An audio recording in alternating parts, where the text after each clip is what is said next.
ನಮಸ್ತೆ ಎಲ್ಲರಿಗೂ ಸ್ವಸ್ತಿಸ್ ಕಿಚನ್ಗೆ ಸ್ವಾಗತ. ಸಕ್ಕ ಟೇಸ್ಟಿಯಾಗಿ ಬೆಂಡೆಕಾಯಿ ಗೊಜ್ಜನ್ನ ಮಾಡ್ಕೊಳ್ಳೋದಕ್ಕೆ ಒಂದು ಮಿಕ್ಸಿಂಗ್ ಬೌಲ್ಗೆ ಬೆಂಡೆಕಾಯಿ, ಅರಿಶಿನ ಪುಡಿ, ಅಚ್ಕಾರದ ಪುಡಿ, ಕಡಲೆ ಹಿಟ್ಟು, ರುಚಿಗೆ ತಕ್ಕಷ್ಟು ಉಪ್ಪು, ಸ್ವಲ್ಪ ನಿಂಬೆಹಣ್ಣಿನ ರಸನ ಹಾಕಿ ಮಿಕ್ಸ್ ಮಾಡ್ಕೊಳ್ಳಿ. ನಂತರ ಒಂದು ಪ್ಯಾನ್ಗೆ ಎಣ್ಣೆ ಕಾದಾದ ನಂತರ ಜೀರಿಗೆ, ಸಣ್ಣದಾಗಿ ಕಟ್ ಮಾಡಿ ಇಟ್ಕೊಂಡಿರುವಂತ ಈರುಳ್ಳಿ, ಹಸಿಮೆಣಸಿನಕಾಯಿನ ಹಾಕಿ ಫ್ರೈ ಮಾಡಿ, ಸಣ್ಣದಾಗಿ ಕಟ್ ಮಾಡಿ ಇಟ್ಕೊಂಡಿರುವಂತ ಟೊಮ್ಯಾಟೊ, ಉಪ್ಪನ್ನ ಹಾಕಿ ಫ್ರೈ ಮಾಡ್ಕೋಬೇಕು. ನಂತರ ಇನ್ನೊಂದು ಪ್ಯಾನ್ಗೆ ಎಣ್ಣೆನ ಹಾಕಿ ಈ ರೀತಿ ಕ್ಯೂಬ್ಸ್ಗಳಾಗಿ ಕಟ್ ಮಾಡಿ ಇಟ್ಕೊಂಡಿರುವಂತ ಈರುಳ್ಳಿನ ಹಾಕಿ ಫ್ರೈ ಮಾಡ್ಕೊಂಡು ಎತ್ತಿಟ್ಕೊಳ್ಳಿ.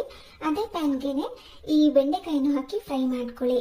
ನಂತರ ಇದಕ್ಕೆ ಸ್ವಲ್ಪ ಶುಂಠಿ ಬೆಳ್ಳುಳ್ಳಿ ಪೇಸ್ಟ್, ಅರಿಶಿನ ಪುಡಿ, ಅಚ್ಕಾರದ ಪುಡಿ, ಗರಂ ಮಸಾಲ, ಜೀರಿಗೆ ಪುಡಿ, ಹಾಗೆ ಸ್ವಲ್ಪ ಧನಿಯಾ ಪುಡಿನ ಹಾಕಿ ಕೊನೆಯಲ್ಲಿ ಸ್ವಲ್ಪ ಕಸೂರಿ ಮೆಥಿನ ಸೇರಿಸ್ಕೊಂಡು ಚೆನ್ನಾಗಿ ಮಿಕ್ಸ್ ಮಾಡ್ಕೋಬೇಕು.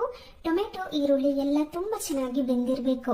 ರುಚಿಗೆ ತಕ್ಕಷ್ಟು ಉಪ್ಪನ್ನ ಸೇರಿಸಿ ಸ್ವಲ್ಪ ಮೊಸರನ್ನ ಹಾಕಿ ಹೈ ಫ್ಲೇಮ್ ನಲ್ಲಿ ಇಟ್ಕೊಂಡು ಇದನ್ನ ಕುದಿಸ್ಕೊಂಡು ಬೆಂಡೆಕಾಯಿ, ಈರುಳ್ಳಿ, ಕೊತ್ತಂಬರಿ ಸೊಪ್ಪು, ಸ್ವಲ್ಪ ಸಕ್ಕರೆನ ಹಾಕಿ ಎಣ್ಣೆ ಬಿಟ್ಕೊಂಡು ಬರೋ ತನಕ ಕುದಿಸ್ಕೊಂಡ್ರೆ ಟೇಸ್ಟಿ ಆಗಿರುವಂತ ಬೆಂಡೆಕಾಯಿ ಗೊಜ್ಜು ರೆಡಿ. ನಿಮಗೆ ಈ ವಿಡಿಯೋ ಇಷ್ಟ ಆದಲ್ಲಿ ಲೈಕ್ ಮಾಡಿ, ಶೇರ್ ಮಾಡಿ, ಹಾಗೆ ಕಮೆಂಟ್ ಮಾಡಿ ತಿಳಿಸಿ. ಹಾಗೆ ನನ್ನ ಚಾನೆಲ್ಗೆ ಸಬ್ಸ್ಕ್ರೈಬ್ ಮಾಡೋದನ್ನ ಮರಿಬೇಡಿ. ಮುಂದಿನ ವಿಡಿಯೋದಲ್ಲಿ ಸಿಗೋಣ. ಧನ್ಯವಾದಗಳು.